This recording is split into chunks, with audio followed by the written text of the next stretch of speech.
Good morning students. आज हम class 8 की हिस्ट्री का पहला चैप्टर पढ़ेंगे जिसका नाम है वेयर व्हेन एंड हाउ। तो हम बात करते हैं टाइम फ्रेम की हम बात नहीं करेंगे कि कैसे हिस्ट्री को फ्रेम वाइज पढ़ा जाए। तो हम पहले ही आपको बता चुके हैं कि हिस्ट्री को 3 पीरियड में डिवाइड किया गया है, एंशिएंट, मेडिवल और मॉडर्न। अब क्या हुआ कि इस पूरे विश्व के लिए जो टाइम फ्रेम है वो एक जैसा नहीं है। अगर हम यूरोप की हिस्ट्री पढ़ेंगे तो उसका जो मॉडर्न पीरियड है वो 16वीं शताब्दी के आसपास शुरू हुआ, जो उस टाइम पे भारत में मेडिवल हिस्ट्री चल रही थी। ठीक है, तो जब एक मुग़ल राजा था जिसका नाम था औरंगजेब, जब उसकी डेथ होती है तो हमारे यहाँ इंडिया में मॉडर्न पीरियड की शुरुआत होती है। तो अब हम मॉडर्न पीरियड से बात को शुरू करते हैं। तो देखिए, यूरोप में एक क्रांति हुई थी रेनेसां, जिसके बाद क्या हुआ कि हमारे अंदर लोगों के अंदर ह्यूमैनिज़्म का एक पार्ट समझ में आया। लोगों को लगा कि ह्यूमैनिज़्म भी एक चीज़ होती है जिस पे वो अगर फोकस करें तो उन्हें बहुत सारी चीज़ों का जवाब मिलेगा। इसी से उन लोगों को म्यूज़िक में, पेंटिंग में, बातचीत, आर्ट में, इन लोगों को उसमें थोड़ा सा एक गिफ्ट की तरह मिला इस मूवमेंट के द्वारा। फिर धीरे धीरे क्या हुआ कि एक यूरोप के बहुत ही बुद्धिजीवी आदमी ने कहा कि गॉड ने मूवमेंट को, यूनिवर्स को क्रिएट किया है और इस डेवलपमेंट और इंडस्ट्रियलाइजेशन के जो थे वो इसके अचीवमेंट थे। मतलब अब जो है विकास होगा और इंडस्ट्रियाँ जो है वो सेटअप होंगी अलग अलग चीज़ों के लिए, जो माना जाता है कि वो सबसे बड़ा एक योगदान रहा इस पूरे मूवमेंट का।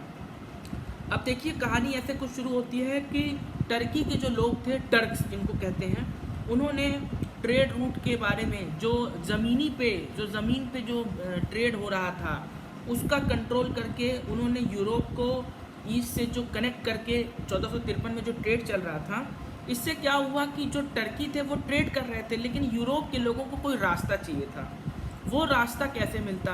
क्योंकि क्या होता है कि कभी कभी समुद्र का जब एक रास्ता होता है उसी पे ट्रेड चलता रहता है, तो हमें जो दूसरे लोग होते हैं, जो अपोनेंट टाइप के लोग होते हैं, उनको भी एक रास्ता चाहिए होता है। वो रास्ता उनको कहाँ से मिलता है? वो रास्ता उनको दूसरे सी रूट के लिए ढूंढना पड़ता है। तो अब हम देखते हैं कि इस रास्ते के लिए सबसे पहले हमारे अंदर एक जो रेनेसां वाला जो एक रेनेसां का योगदान था, इससे हमारे अंदर एक ऊर्जा आई यूरोप के अंदर कि भाई हम भी एक रास्ता ढूंढ सकते हैं। तो उसके बाद से क्या हुआ, स्पेनिश और पोर्तुगीज़ एक्सप्लोरर जैसे मैगेलन, कोलंबस और वास्को ड गामा, इन लोगों ने अपने अपने देश के लिए, अपने अपने जो उनके एरिया थे वहाँ उनके लिए एक सी रूट की स्थापना की, खोजा। पहले क्या होता था कि वो ये निकल गए ऐसे ही एक्सप्लोरेशन पे, और बाद में उनको पता चला कि एक्सप्लोरेशन की वजह से उन्होंने कुछ नए रूट डिस्कवर कर लिए। इसी वजह से क्या हुआ कि इम्पेरियलिज्म का एक कॉन्सेप्ट आया। इम्पेरियलिज्म क्या होता है कि जब आप किसी पॉलिटिकल सिस्टम को, किसी कमज़ोर कंट्री के हर चीज़ को, उसकी इकोनॉमी को, उसके टेरिटरी को, उसके पूरे जो उसका एरिया है, उसको अगर एक मोर पावरफुल कंट्री अगर उसको कैप्चर करता है तो उसको इम्पेरियलिज्म कहते हैं। अब हम बात करते हैं न्यू जोग्राफिकल कैटेगरी के बारे में। हमको ये भी जानना है कि इस समय जो क्रांति हो रही थी, इंडस्ट्रीज़ की क्रांति हो रही थी इंग्लैंड ने, ये पूरे यूरोप में फैल गई। और जैसे ये डिस्कवरी हुई, ये जो हम लेके घूम रहे थे और पूरा डिस्कवरी कर गए सी रूट, तो हमें ये पता चला कि हम देखें कि उन एरियाज़ के बारे में, जैसे आपसे कोई कहता है कि आप कोई सामान जो है वो सस्ता ढूंढ के ले आओ, तो आप उसके लिए पहले पूरे शहर में घूमते हैं कि किस इलाके में वो सामान जो है वो सस्ता हो। तो इससे क्या हुआ कि इनको पता चला कि कहाँ पे सामान सस्ता है, कहाँ मजदूर सस्ते हैं। तो जब सामान सस्ता होता है, मजदूर सस्ता होता है, तो आपको अपने काम कराने में बहुत कम पैसे लगते हैं। तो इससे क्या हुआ कि ये सब जो थे ये एक मार्केट बन गया। Modern period in India. अब आप देखिए, मैं आपको बताता हूँ कि शुरुआत कहाँ से हो रही है।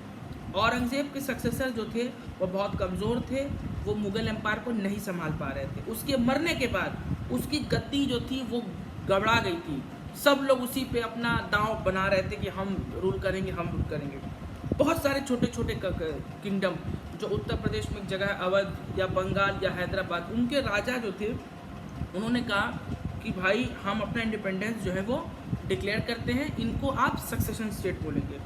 कुछ राजपूत रूलर भी थे, जैसे मारवाड़ के राजा राजा जय सिंह, उन्होंने जयपुर की शहर को बनाया। धीरे धीरे धीरे मराठास भी जो है वो प्रोमिनेंस में आ गया बैटल ऑफ पानीपत के बाद, जिसमें उन्होंने अहमद शाह अब्दाली से लड़ाई की, लेकिन वो हार गए। तो सिख ने भी महाराजा रणजीत सिंह के अंडर इस्टेब्लिश किया। अब इसके बाद हम लोग अगले चैप्टर में पढ़ेंगे कि आगे और कौन कौन से किंगडम आए और कैसे एक एक किंगडम जो है वो भारत पे उन्होंने राज किया और मुगलों का इसमें क्या हुआ। तब तक के लिए धन्यवाद।